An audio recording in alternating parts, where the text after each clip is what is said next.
మీద చెయ్యి వేసి బొట్టు పెట్టినా, తాళి బొట్టు మెడను కట్టి బొట్టు పెట్టినా, తల మీద చెయ్యి వేసి బొట్టు పెట్టినా, తాళి బొట్టు మెడను కట్టి బొట్టు పెట్టినా, సన్ని కళ్ళు తొక్కినా సప్త పదులు మెట్టినా, సన్ని కళ్ళు తొక్కినా సప్త పదులు మెట్టినా, మనసు మనసు కలపడమే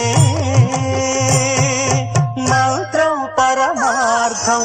శ్రీరస్తు శుభమస్తు, శ్రీరస్తు శుభమస్తు. శ్రీకారం చుట్టుకుంది పెళ్లి పుస్తకం, ఇక ఆకారం దాచుతుంది కొత్త జీవితం.